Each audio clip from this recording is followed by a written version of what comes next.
6월 7일 월요일 새벽 예배에 오신 성도님들을 환영하고 축복합니다. 시간 사도신경으로 우리의 신앙을 고백하시겠습니다.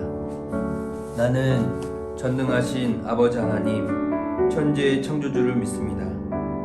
나는 그의 유일하신 아들, 우리 주 예수 그리스도를 믿습니다.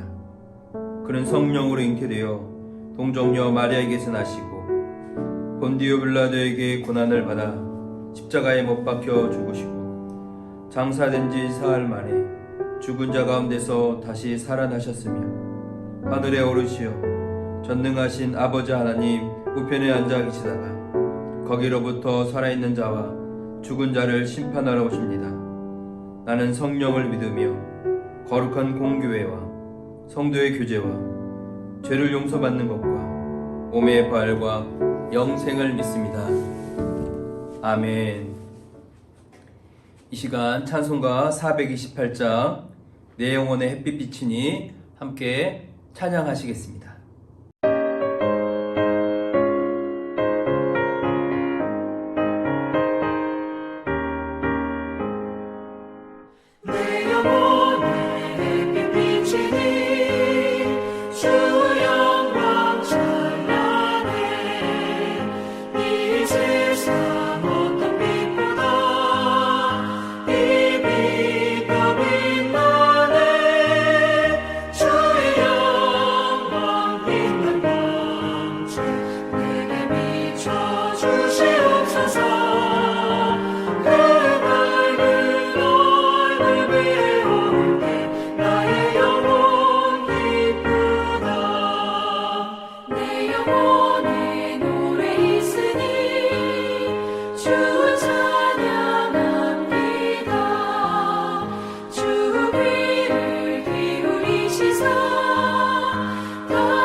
오늘 우리에게 주신 하나님의 말씀은 히브리서 4장 12절에서 16절까지의 말씀입니다.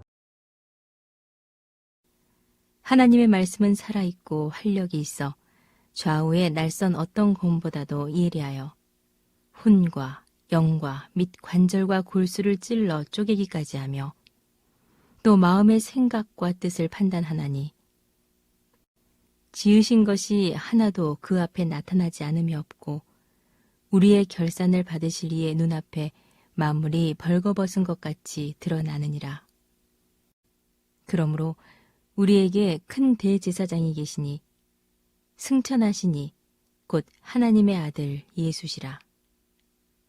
우리가 믿는 도리를 굳게 잡을지어다. 우리에게 있는 대제사장은 우리의 연약함을 동정하지 못하실 리가 아니요 모든 일에 우리와 똑같이 시험을 받으시니로되 죄는 없으시니라. 그러므로 우리는 긍휼하심을 받고 때를 따라 돕는 은혜를 얻기 위하여 은혜의 보호자 앞에 담대히 나아갈 것이니라. 하나님은 당신의 백성들이 주님 안에서 참된 안식과 쉼을 누리기 원하십니다. 그것은 죄로 관영한 이 세상에서 힘겹게 살아가는 백성들이 하나님께 나와 주님을 바라볼 수 있는 안식일을 구별하여 주신 것에서 알 수 있습니다. 안식일에 아무 일도 하지 않는 것을 넘어서 오직 하나님만을 바라봄으로 주님의 임재를 경험할 때 누리는 참된 안식을 주시길 원하셨습니다. 그리고 주님이 주시는 쉼과 회복을 통하여 영적인 힘을 얻고 6일의 시간 동안 주님을 의지하며 살아갈 수 있게 하셨습니다. 그러나 이스라엘 백성들은 하나님 안에서 안식을 원치 않았고 우상이 주는 거짓 안식 그리고 세상이 주는 쉼을 누리고자 하나님으로부터 멀어져 갔습니다. 하지만 하나님은 이스라엘을 통해 이 땅에 주시고자 하셨던 안식을 우리 예수님을 통해 이 땅에 보내주심으로 말미암아 예수님이 만나는 사람들에게 참된 안식과 쉼을 주셨습니다. 바로 예수님을 향해 모든 사람들이 하나님께 나아가 그분 안에서 참된 안식을 누릴 수 있게 하신 것입니다. 그러나 하나님께서 베풀어 주시는 이 복음의 말씀, 이 하나님의 말씀을 온전히 신뢰하지 못하는 자들은 하나님이 예비해 놓으신 참된 안식에 들어올 수 없다고 앞선 히브리서 4장 1절에서 11절에서 말씀하고 있습니다. 다시 말해서 주님께서 주시고자 하시는 안식은 하나님의 말씀을 믿고 순종할 때 우리가 누릴 수 있는 것이다 라는 것을 가르쳐 주고 있습니다. 그리고 이어지는 12절에서 13절 말씀은 하나님의 말씀의 능력에 대해서 기록하고 있습니다. 왜 하나님의 말씀의 능력을 소개하는 내용이 이어서 나오고 있는 것일까요? 그것은 하나님의 백성이 하나님의 말씀에 순종해야 하는 이유를 설명하기 위함입니다. 우리는 이 말씀, 본문을 너무나 잘 알고 있습니다. 하나님의 말씀은 사람을 변화시키지 우리의 영혼 육을 새롭게 하시고 살리는 능력이 있지. 아멘 믿습니다 라고 고백을 합니다. 정말 그렇습니다. 하나님의 말씀은 사람을 변화시키고 새롭게 하는 능력이 있습니다. 그런데 히브리서 기자는 말씀의 문맥 속에서 하나님의 말씀의 능력을 기록하고 있다는 것을 우리는 기억해야 합니다. 그래서 본문에서 1차적으로 말씀하고자 하는 것은 홍과 영과 및 관절과 골수를 찔러 쪼개는 하나님의 말씀의 운동력과 통찰력은 결국 불순종하는 자에게 임할 영적이며 육체적인 죽음을 의미한다라고 경고하는 것으로 먼저 보아야 합니다. 히브리서 기자는 말씀에 대한 이런 강력한 표현을 사용하여 하나님의 말씀에 불순종하는 자는 그 모든 행위가 하나님의 불꽃 같은 말씀 앞에 적나라하게 드러나 심판을 피할 수 없다고 경고하면서 회개하고 돌이켜야 함을 말씀하고 있는 것입니다. 이러한 관점에서 본문을 통해 우리가 하나님의 말씀을 절대적으로 신뢰하며 따라가야 하는 두 가지 이유를 살펴보고자 합니다. 첫 번째, 하나님의 말씀을 우리가 믿고 따라가야 하는 이유는요, 하나님의 말씀은 능력이기 때문에 그렇습니다. 12절 말씀입니다. 하나님의 말씀은 살아있고 활력이 있어 좌우의 날선 어떤 것보다도 예리하여 홍과 영과 및 관절과 골수를 찔러 쪼개기까지 하며 또 마음의 생각과 뜻을 판단하나니 하나님의 말씀은 살아있고 활력이 있습니다. 다시 말해서 하나님의 모든 말씀은 항상 살아있고 활력, 즉 운동력이 있다는 것입니다. 그래서 하나님의 말씀이 인간에게 선포되면 항상 살아 역사하셔서 반드시 주님의 때에 말씀하신 그대로 성취됩니다. 이사야 55장 11절에도 이것을 말씀하고 있습니다. 내 입에서 나가는 말도 헛되이 내게로 돌아오지 아니하고 나의 뜻을 이루며 나의 명하여 보낸 일에 형통하리라. 하늘에서 내린 비는 반드시 땅을 적시게 되는 것처럼 하나님의 말씀은 반드시 그분의 뜻을 이 땅 가운데 이루며 완벽하게 성취되는 것입니다. 그래서 성경을 보면 이 하나님의 말씀이 살아 움직이는 역사를 기록하고 있습니다. 하나님께서 태초에 어둠 가운데 빛이 있으라 말씀하셨을 때에 그 살아있고 운동력 있는 하나님의 말씀으로 어두운 우주 가운데 빛이 생겨나게 하셨습니다. 또한 하나님의 아들이신 예수님은 죽어 관 속에 들어있는 나인성 과부의 아들 그 시체를 향해서 청년아 내가 네게 말하노니 일어나라는 말씀을 하셨고 그 생명의 말씀은 그 시체에 생명을 주어 일어나게 하셨습니다. 이처럼 하나님의 말씀이 살아있고 활력이 있기에 그것을 믿고 받아들이고 순종할 때 하나님의 역사가 나타나는 것을 우리는 알 수가 있습니다. 그러므로 우리가 하나님의 말씀을 읽을 때, 들을 때 정말 하나님이 나에게 하시는 말씀으로 믿고 그 말씀에 순종해야 합니다. 행동으로 옮겨야 합니다. 그럴 때 우리는 하나님의 말씀에 살아 역사하는 것들을 경험할 수 있게 될 것입니다. 그리고 이어지는 하나님의 말씀에 살아있고 운동력 있는 역사는 우리로 하여금 더욱 말씀에 대해서 진지하고 두렵게 반응해야 함을 가르쳐주고 있습니다. 왜냐하면 하나님의 말씀은 예리하여 홍과 영과 및 관절과 골수를 찔러 쪼개기까지 하며 마음의 생각과 뜻을 판단하시기 때문입니다. 이 세상의 칼은 살을 벨 수는 있어도 마음과 심령을 베지는 못합니다. 즉 육적 생명을 없앨 수는 있어도 영적 생명을 죽일 수는 없습니다. 그러나 하나님의 말씀인 칼은 육적인 생명은 물론이고 영적 생명까지 멸망에 이르게 하실 수 있는 엄청난 능력을 가지고 있는 것입니다. 그런데 그 엄청난 힘을 가지고 있는 말씀이 우리의 마음의 생각과 뜻을 판단한다는 것입니다. 이것은 인간이 아무리 자신의 생각과 죄악, 행동을 감추려고 하더라도 하나님은 그 모든 감추어진 것들을 판단하시고 분별하신다는 것입니다. 하나님의 말씀은 인간의 삶 속에서 가장 깊이 감추어져 있는 생각과 행위도 능히 드러내신다는 것입니다. 그리고 그 모든 드러나는 것들을 가지고 우리를 판단하십니다. 한 사람도 예외 없이 말입니다. 그런데 하나님의 이 모든 판단은 세상의 법정과 달리 그 세상의 법정은 외모와 그 결과로 판단하며 실수가 있지만 우리 하나님은 모든 것을 아시고 마음의 중심, 동기까지도 보시고 판단하시기에 항상 정확하고 공정하십니다. 그러므로 우리는 판단하시는 그 하나님의 말씀 앞에서 두려워할 줄 알아야 합니다. 이처럼 하나님의 말씀은 능력이고 우리를 판단하시기에 우린 그 말씀을 전적으로 신뢰하고 순종하며 따라가야 합니다. 두 번째, 우리가 하나님의 말씀을 전적으로 믿고 따라가야 하는 이유는요. 우리가 하나님의 말씀을 그 하나님의 말씀이 전지하신 하나님의 말씀이기 때문에 그렇습니다. 13절 말씀입니다. 지으신 것이 하나도 그 앞에 나타나지 않음이 없고 우리의 결산을 받으실 이의 눈앞에 만물이 벌거벗은 것 같이 드러나느니라 라고 말씀하고 있습니다. 여러분, 하나님 앞에 어떤 피조물도 숨을 수 없습니다. 이 세계에 존재하는 모든 피조물들은 항상 자기를 지으신 창조주 하나님 앞에 그 실체를 드러낼 수밖에 없습니다. 사람들의 내면에 존재하는 의식과 극히 미세한 죄 하나까지도 우리 하나님의 눈앞에 확실하고 분명하게 드러나게 되어 있습니다.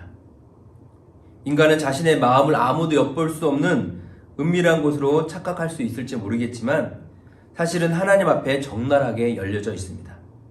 그리고 하나님은 우리 모든 것들을 받으시고 그것들을 가지고 마지막 때에 심판을 하십니다. 모든 사람이 우리의 결산을 받으실 주님 앞에 서게 된다는 것입니다. 우리 모두가 누리는 이 모든 것들이 주님이 주신 것이기에 그 하나님 앞에서 반드시 청산해야 하는 것입니다. 제대로 사용했는지 설명을 하고 계산을 해야 하는 것입니다. 직접 행동으로 나타난 불순종뿐만 아니라 행동으로 옮겨지지 않은 마음속에 품었던 그릇된 생각까지 하나님의 심판의 대상이 되는 것입니다. 바로 최종 심판을 받게 되는 것입니다.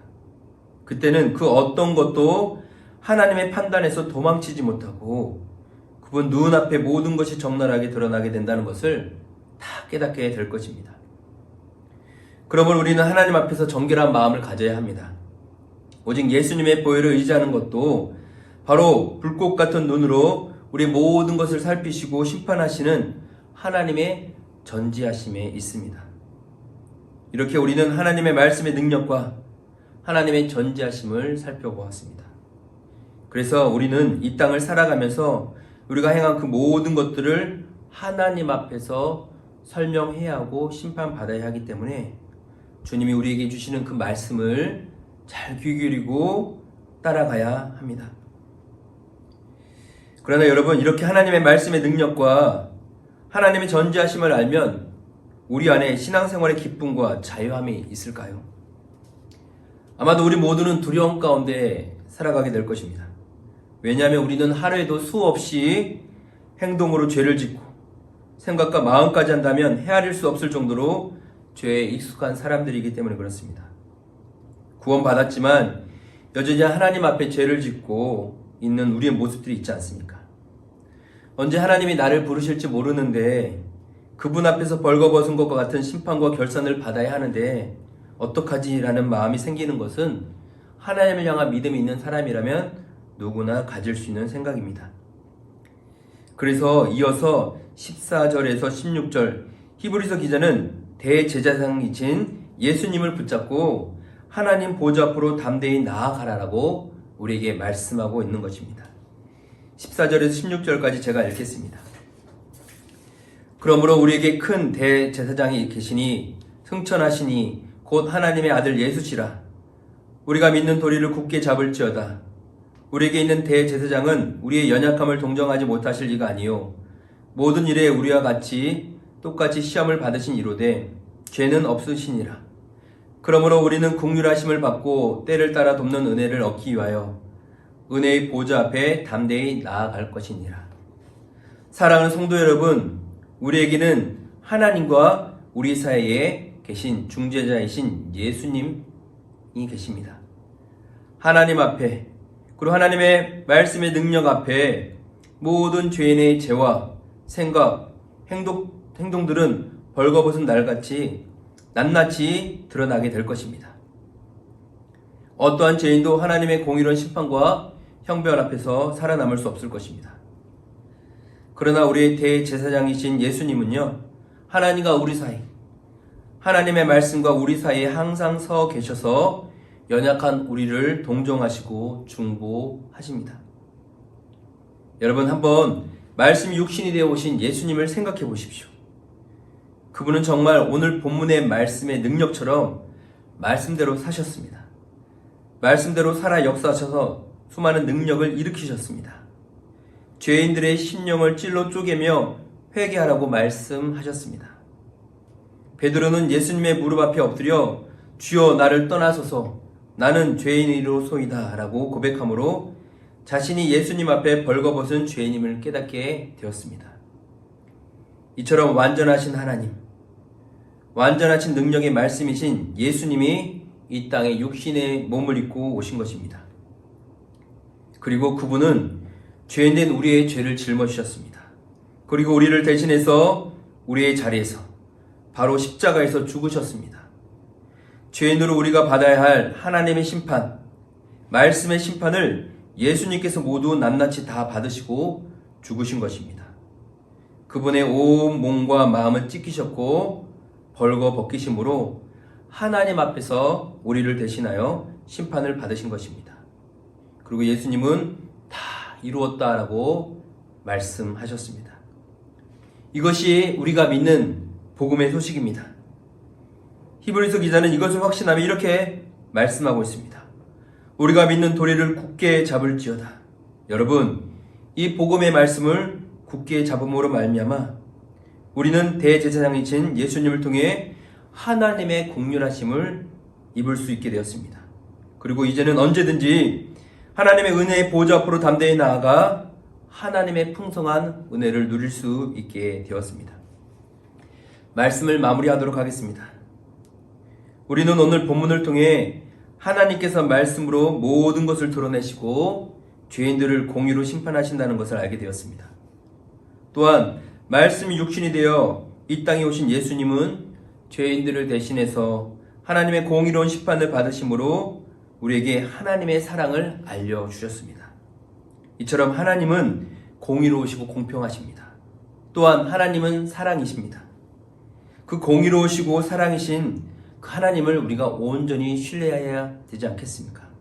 그 하나님의 말씀을 따라가야 되지 않겠습니까? 담대함으로 하나님 보좌 앞으로 나아가십시오. 그 보좌 우편에 계신 대제사장이신 예수님을 바라보심으로 하나님의 풍성한 은혜를 오늘도 누리십시오. 나를 위해 지금도 가지고 계신 예수님의 손과 발에 있는 못자국을 바라보십시오.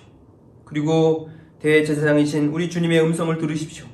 사랑하는 아들아, 사랑하는 딸아, 내가 너를 사랑한다. 끝까지 나의 말을 믿고 따라오라.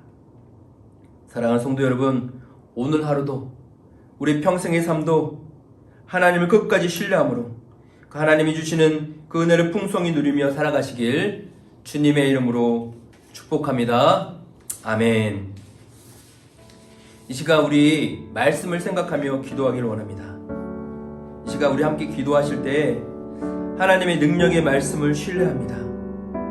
모든 것을 아시는 하나님 앞에 우리의 모든 것들이 낱낱이 드러날 텐데 하나님, 날마다 주의 보혈로 우리를 거룩하게 시켜 주시옵소서. 주님의 말씀을 믿고 따라가게 하여 주시옵소서. 하나님, 우리를 위해 중보하시는 대제사장이신 예수님을 통해 우리를 구원하시고 하나님의 보좌 앞으로 나아갈 수 있도록 인도하여 주시니 감사합니다. 날마다 주님 보좌 앞으로 담대히 나아가 주님의 은혜를 누리는 신앙생활을 할 수 있도록 도와주시옵소서. 지금 우리 주신 말씀을 생각하며 함께 기도하시겠습니다.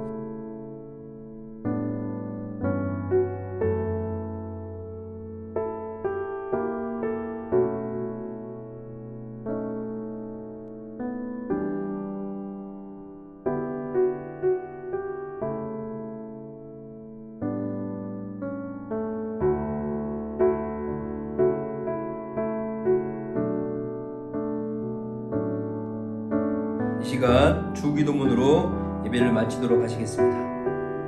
하늘에 계신 우리 아버지, 아버지의 이름을 거룩하게 하시며 아버지의 나라가 오게 하시며 아버지의 뜻이 하늘에서와 같이 땅에서도 이루어지게 하소서. 오늘 우리에게 일용할 양식을 주시고 우리가 우리에게 잘못한 사람을 용서하여 준 것 같이 우리 죄를 용서하여 주시고 우리를 시험에 빠지지 않게 하시고 악에서 구하소서. 나라와 권능과 영광이 영원히 아버지의 것입니다. 아멘. 이 시간 우리 계신 자리에서 성령의 인도하심을 따라 계속하며 기도하도록 하겠습니다.